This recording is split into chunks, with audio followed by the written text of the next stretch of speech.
Assalamualaikum warahmatullahi wabarakatuh. Waalaikumsalam warahmatullahi wabarakatuh. Silakan berdoa dulu sebelum pembelajaran dimulai. Sebelum belajar, mari kita berdoa mulai. Bismillahirrahmanirrahim. La ilaha illallah, la mawjuda illallah, la ilaha illallah, la ma'buda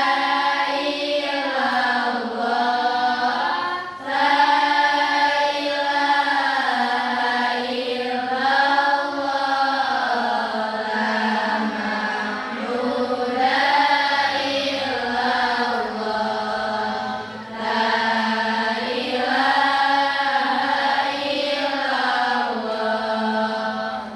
la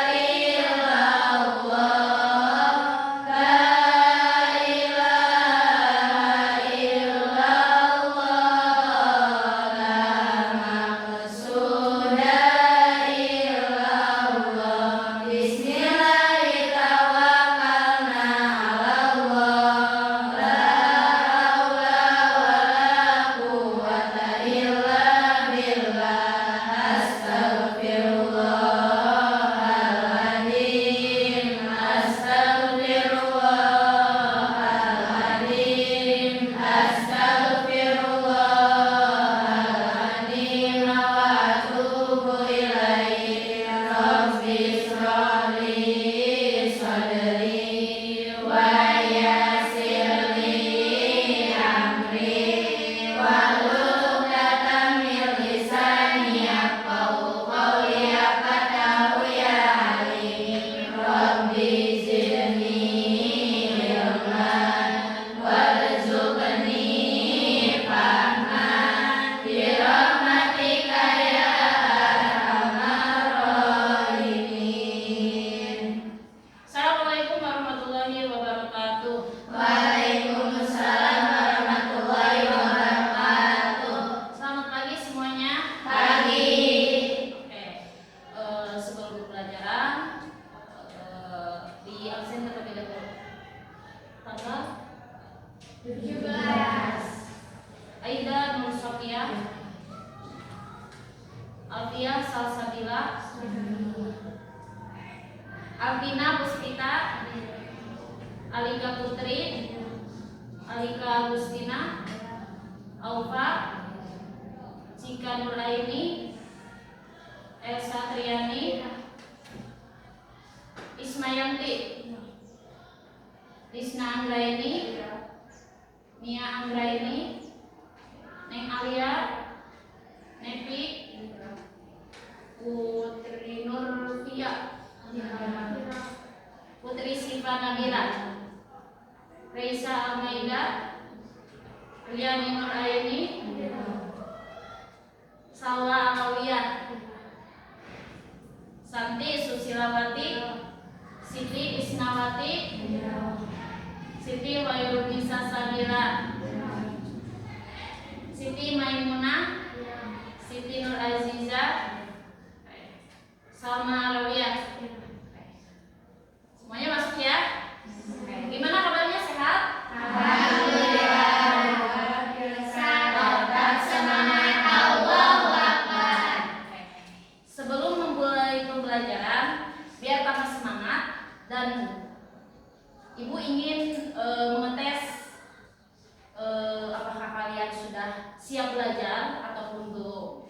Nah, sebelumnya Ibu ingin kalian dilatih konsentrasi berpikir dahulu. Kalau kalian sudah konsentrasi berarti kalian sudah siap Belajar. Nah, ini punya ikuti kata ibu. Ikuti kata ibu. Oke? Coba berdiri, ayo berdiri, semua anak berdiri.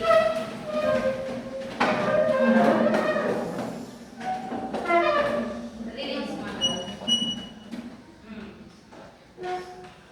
Ini perhatikan. Semangka besar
baginya berapa. Oke, udah mulai konsentrasi ya, udah mulai konsentrasi. Neng,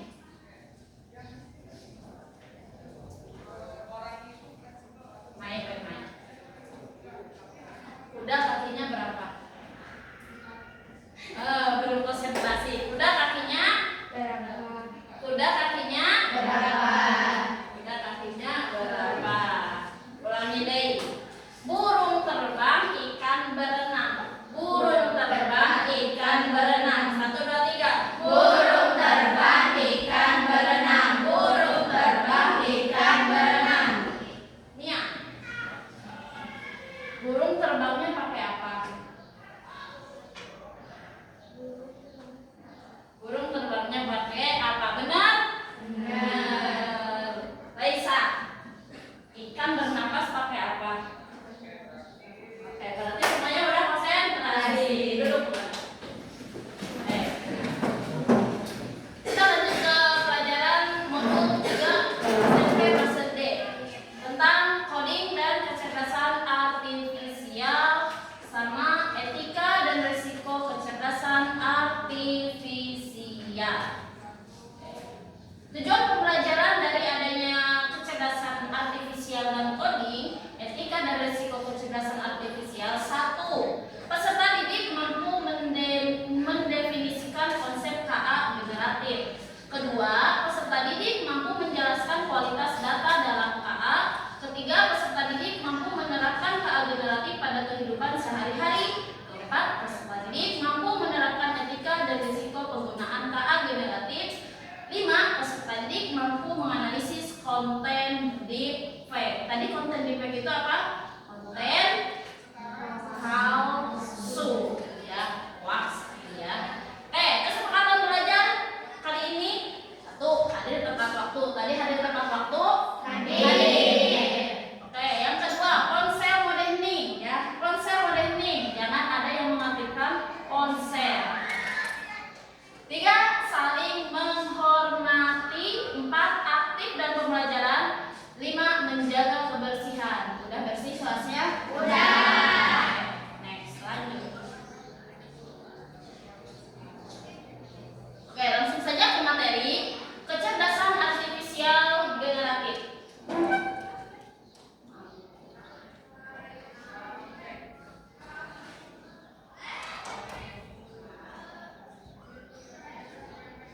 Kelihatan nggak? Kelihatan.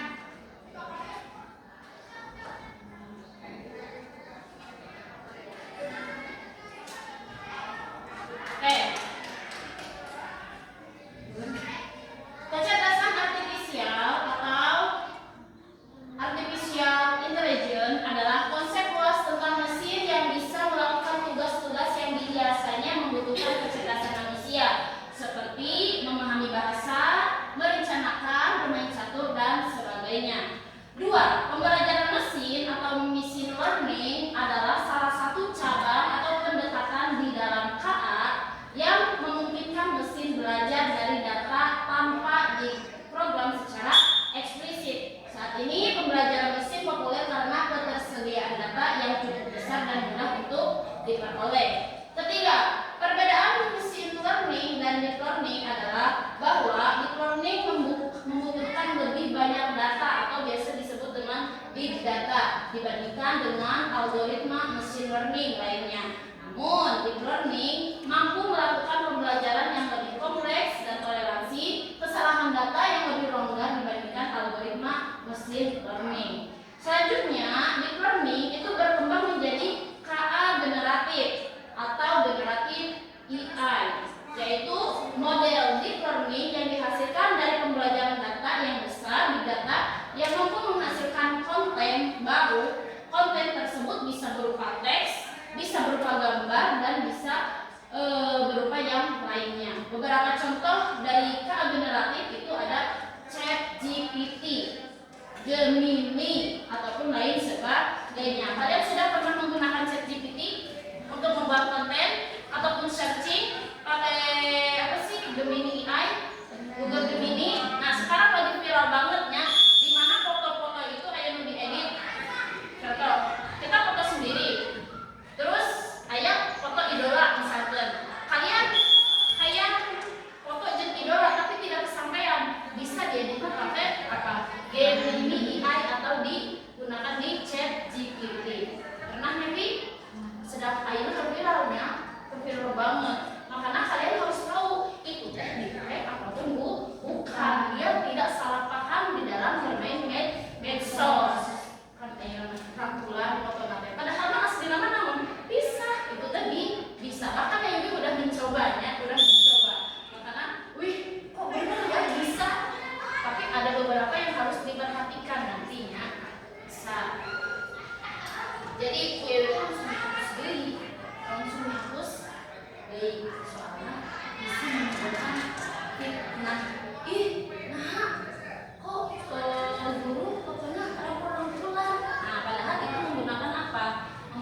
Gemini ataupun ChatGPT ataupun aplikasi-aplikasi lainnya.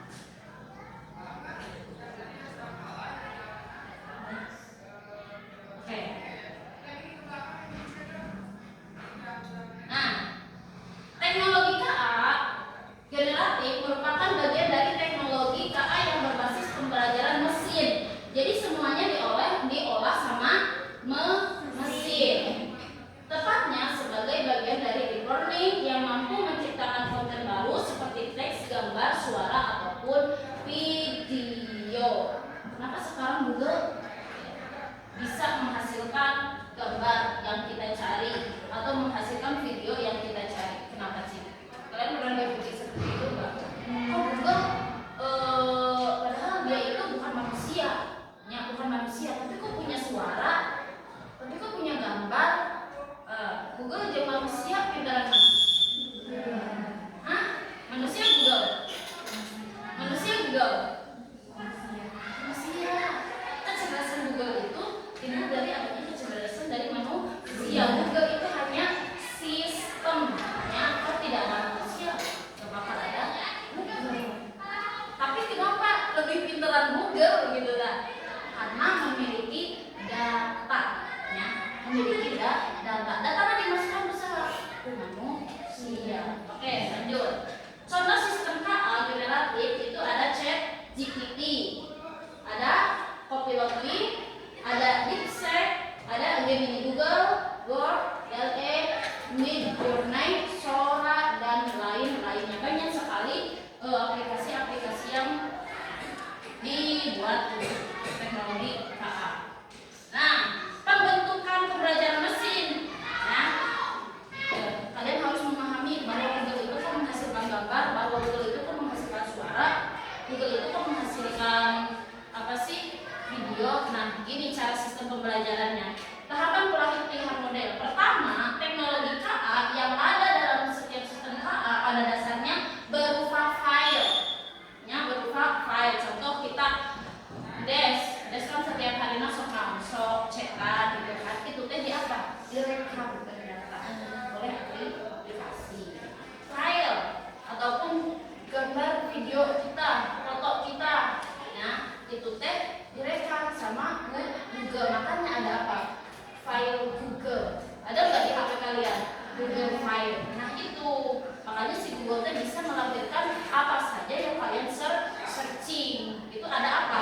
Ada datanya berupa file yang berisi pengetahuan atau pola yang dimiliki manusia dalam menghasilkan sebuah keputusan. File ini sering disebut sebagai model KA.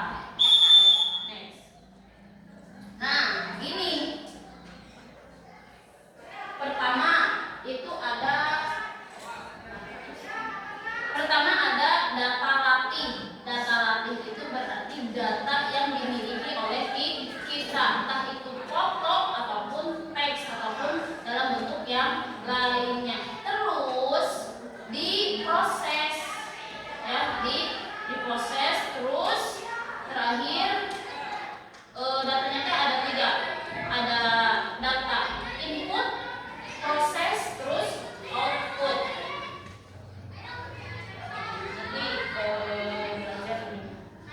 Jadi tahapan pertama ada input, 2 ada proses, 3 ada output. Nah, input itu berarti seseorang yang memasukkan data ke dalam mesin tersebut, entah itu berupa teks, foto, ataupun yang lainnya. Proses berarti apa yang telah diinput nanti diproses dan terakhir dilahirkan oleh output. Contoh di input 1.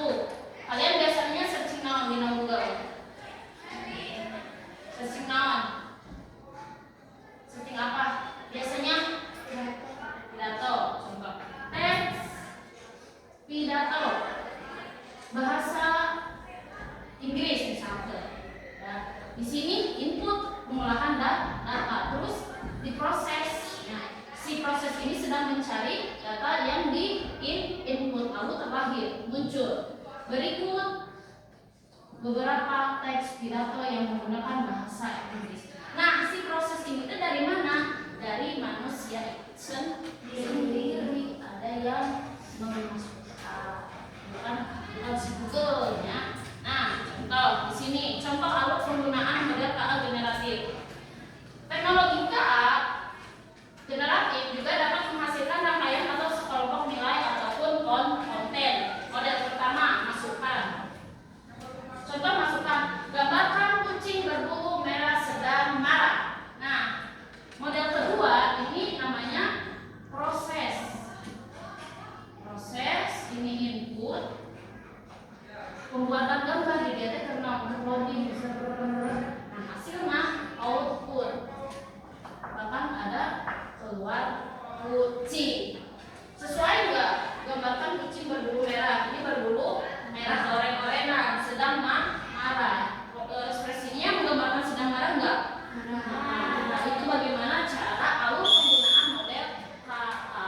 Contoh masukkan dan keluarkan sebuah model KA generatif atau model pembuatan gambar yang berupa rangkaian konten dapat dilihat pada gambar di sini. Ataupun yang berupa teks ya. Pertama, contoh tadi seperti Kinkin. Kinkin itu searching tentang pidato. Bagaimana contoh buatkan pidato dalam berbahasa Inggris. Di sini ada buatkan puisi pendek tentang kucing dan anjing. Nah, di sini proses apanya tadi? Tadi proses pertama proses kedua proses ketiga proses output. Buatkan puisi pendek tentang kucing dan anjing. Dia beri proses. Terus hasilnya kucing melompat dengan anggun, anjing berlari penuh seruan. Satu tenang di sudut tenang, satu liang dengan ekor melayang. Walaupun berbeda, tak bertengkar, bermain bersama di bawah senja, persahabatan tak kenal lupa, hanya hati yang saling percaya. Gitu. Ada lagi kalian apa sih curhat ya di si asisten Google pernah? Ayo curhat dengan asisten Google. Hai Google, hari ini aku sedang galau. Gimana nih caranya biar gak galau? Nah, itu proses apa? Proses input. Nah, di dia si Google kan nggak langsung menjawab, tapi diproses terlebih dahulu. Nah, hasilnya, oke, aku punya saran nih biar kamu tidak galau gitu kan? Ya, di semua platform aplikasi kayaknya sudah ada aplikasi KA generatif. Oke, lanjut. Faktor-faktor penentu kualitas data dalam KA.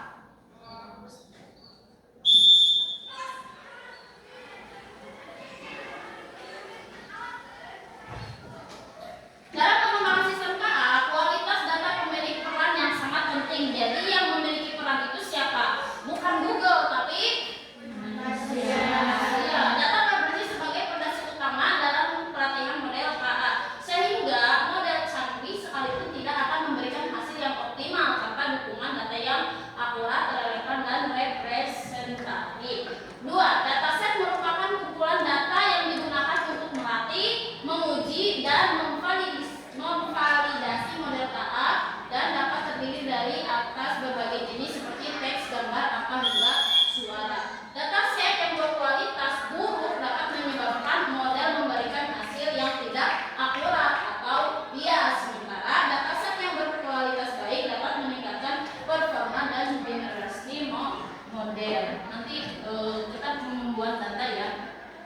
Faktor-faktor penentu kualitas dataset. 1. Adanya keakuratan. Keakuratan itu mencerminkan realitas atau kondisi sebenarnya. Kedua, ada kelengkapan. Seberapa banyak data yang tersedia sesuai dengan konteks penelitian. Ketiga, ada konsistensi. Data yang tidak memiliki kontrak bisnis atau ketidaksesuaian internal. Keempat, ada relevansi. Mengacu pada apakah dataset sesuai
Ayo dua orang kembali maju.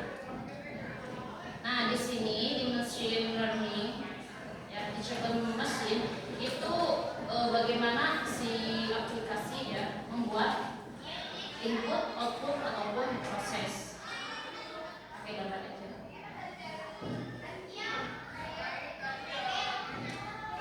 Kelas 1. Kembali aja maju.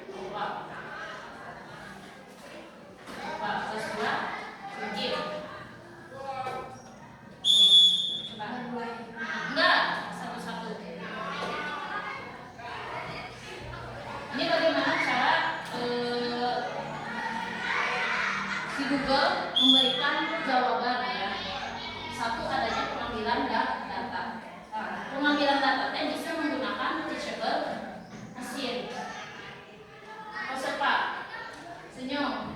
1, 2, 3. Lagi. Kumaha we ini mah soalnya apa?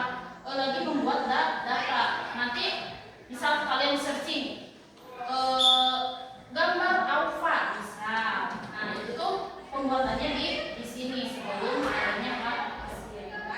Jadi, tambah ini. Tambah pinggir. Jadi, oke, udah cukup. Yang kedua, pinggir. Kelas 1 berarti tadi ada total alfa ada 2. Oke, cheers. 1, 2, 3. Tambah pinggir. Ke depan tadi ada yang warna. Oke, dah. Nah, nanti ini tuh lagi apa? Proses ya. Ini namanya input. Bagaimana data dimasukkan. Terus nanti ada pelatihan. Nah, di sini training itu proses persiapan data untuk menjadi output. Agak lama sih.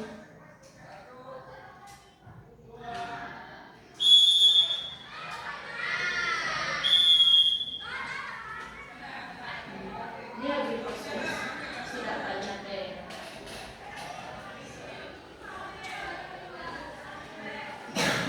Coba terus kalian searching deh misalnya di sini. Coba Alika maju.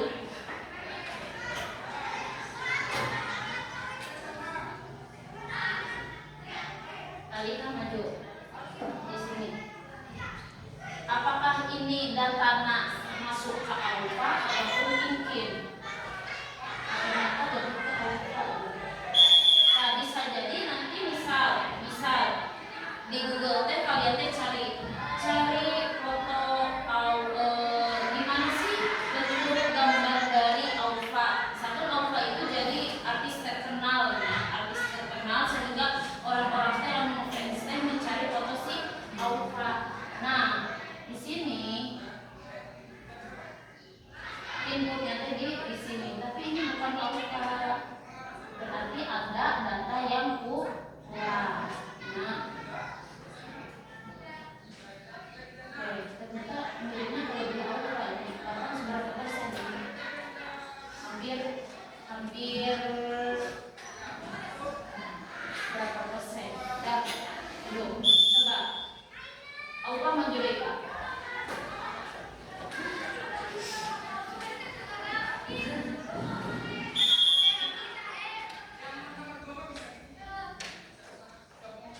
Nanti dikaji ini rumus-rumusnya.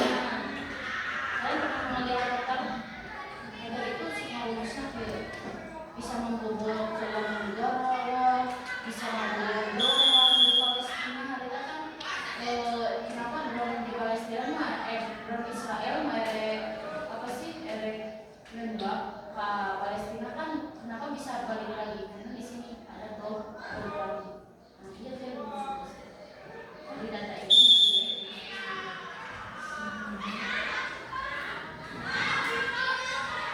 data ini nanti yang akan dimasukkan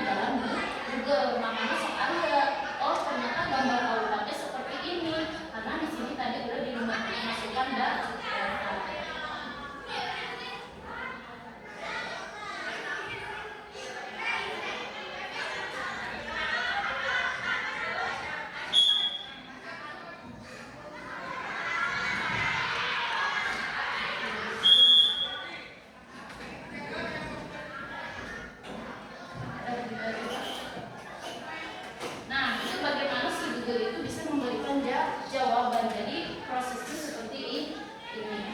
Paham nggak? Paham? Jadi bukan langsung aja jawaban langsung enggak, tapi ada data yang harus dimasukkan.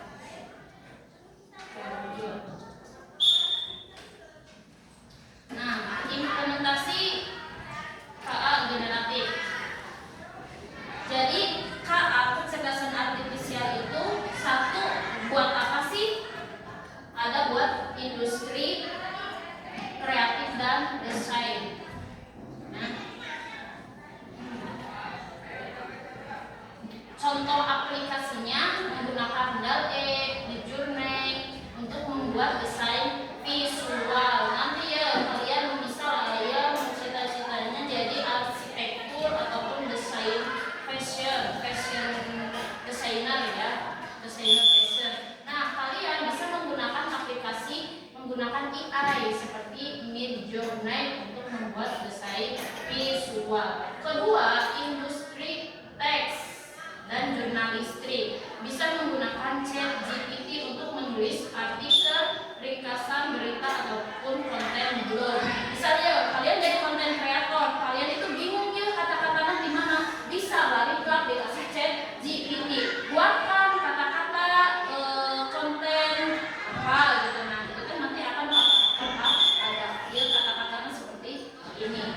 Atau industri musik, nah mau punya suara bagus, kalian bisa membuat musik sendiri, tidak perlu menggunakan alat musik gitar, musik apa. Ada industri musik yang menggunakan AI seperti aplikasinya. Contoh di sini ada namanya background musik. Cari aja aplikasi background musik. Kalian mau seperti apa musiknya itu bisa dibuat oleh kalian sendiri. Terus ada lagi pengembangan game, pengembangan produk dan riset. Ada lagi periklanan. Terus ada etika dan resiko penggunaan kecerdasan artifisial. Jadi di dalam bermedsos ya, kalian juga harus beretika dan ada resiko. Oke, KA generatif memiliki potensi besar dalam berbagai bidang, mulai dari seni, jurnalisme, bisnis hingga pendidikan. Namun penggunaannya harus diiringi dengan kesadaran etika agar tidak menimbulkan dampak negatif bagi individu ataupun masyarakat. Salah satu aspek utama dalam etika KA generatif adalah memastikan bahwa teknologi ini digunakan secara transparan dan adil serta menghormati hak cipta dan kepemilikan intelektual. Kan sekaliannya video orang itu diambil oleh orang lain, itu kan nggak bolehnya. Makanya harus memahami etika dalam penggunaan KA ataupun bermedsos. Hak cipta, jadi setiap konten itu memiliki hak cipta tersendiri. Oke, lanjut. Resiko penggunaan KA. Satu, adanya potensi penyalahgunaan dan hoax. Ya, adanya penyalahgunaan dan hoax. Hoax itu artinya apa?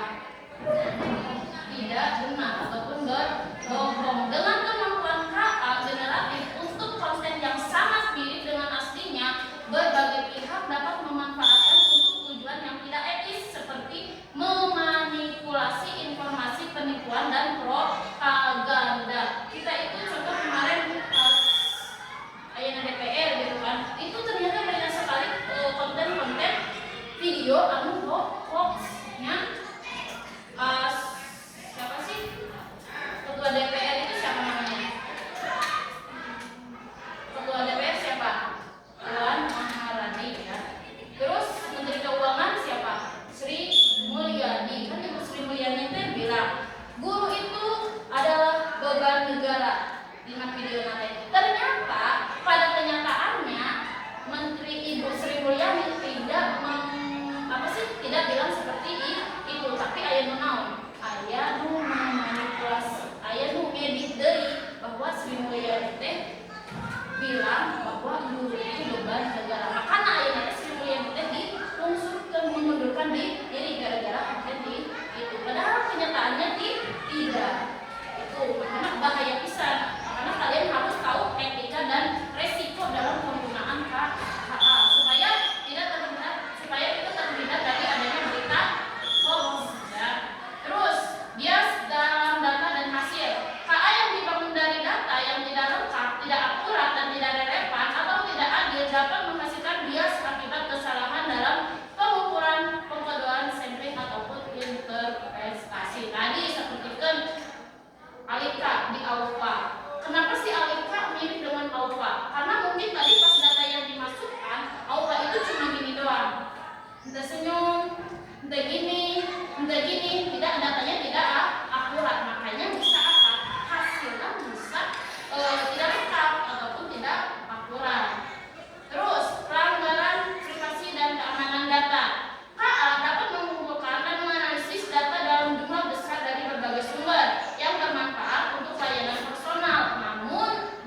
tentang kita punya nomor ya, kalian pasti punya nomor. Nah nomor itu teh ada di aplikasi tertentu supaya orang itu teh bisa mengetahui informasi sehari-hari kita lewat nomor.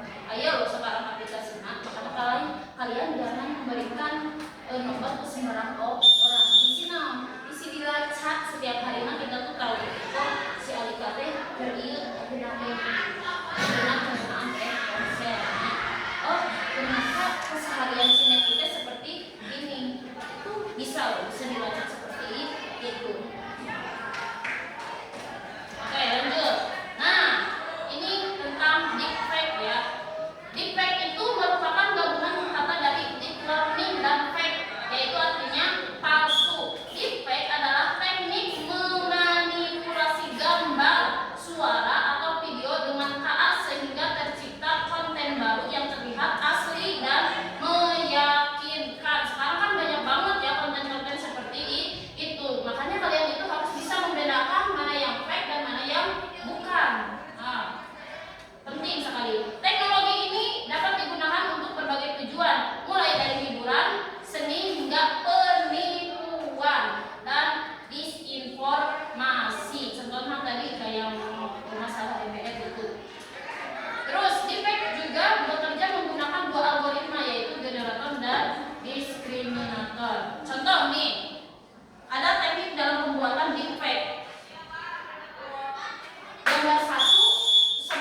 Nak? Mana Cik? Ini bapak yang pakai baju merah. Baju merah, kenapa? Apanya? Nah, kelihatan pakainya. Karena dia bapak. Hah? Apanya? Coba. Di gambar satu, gambar satu. Perhatikan. Mana coba? Oke, gambar dua. Ayo nuane. Mana? Kaki sarana. Kenapa kaki sarana? Hah? Tidak ada. Padahal kalau menurut normal itu kaki sarana bisa ke sininya. Terus gambar tiga. Ayo. Tadi harus menganalisis apa wae? Wajah, postur tubuh. Gambar tiga apa? Gambar empat apa? Kelihatan banget nih bentuk tangan, kenali. Tidak sesuai dengan tubuh. Mana tubuh nanti kelihatan mana ukurannya segitu? Iya nggak? Terus apa lagi? Jadi, oke, kita analisisnya. Ternyata banyak sekali yang fake di dalam gambar ini. Gambar 1 sampai dengan 4, jadi tangan terlihat tidak realistis baik dari segi bentuk, jumlah, dan cara memegang. Gambar 1 mana? Gambar 1 sampai 4. Mana satu? Mana satu? 1, 2, 1, 2, 3, 4 mana? 4. Tinggal realistis enggak? Bisa kan? Terus ini cara megangnya. Masa gininya cara megangnya cuma satu? Lu mana kita lagi berikan mana? Gitu kan? Nah, gambar 5 sampai 8. Pasangan sepatu jika dilihat secara seksama bentuknya tidak sama dengan dan cenderung kurang beraturan. 5 sampai 8. Ini nya sepatuna. Bahkan ukuran kaki nage. Ini tidak sama kan? Ini. Itu pentingnya kita bermedsos menggunakan etika. Bisa kalian ketimpeng. Nah, ada aplikasi pengujian. Nah, apakah konten tersebut fake ataupun tidak? Aplikasinya menggunakan apa? High moderation.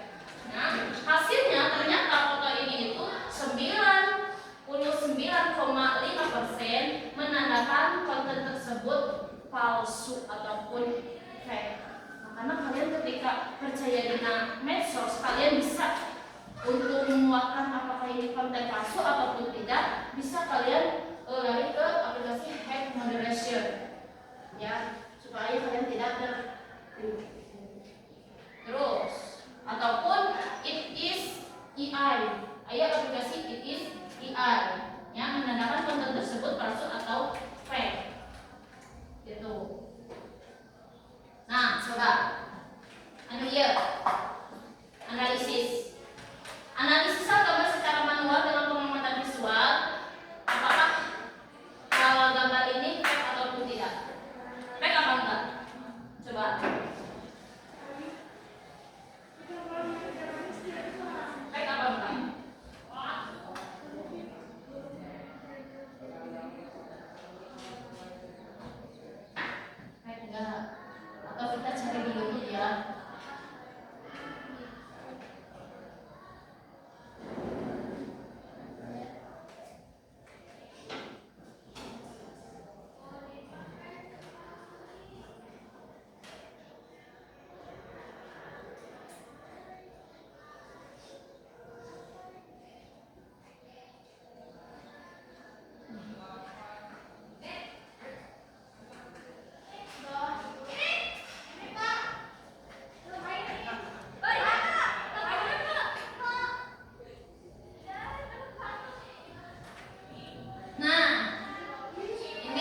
Tuhan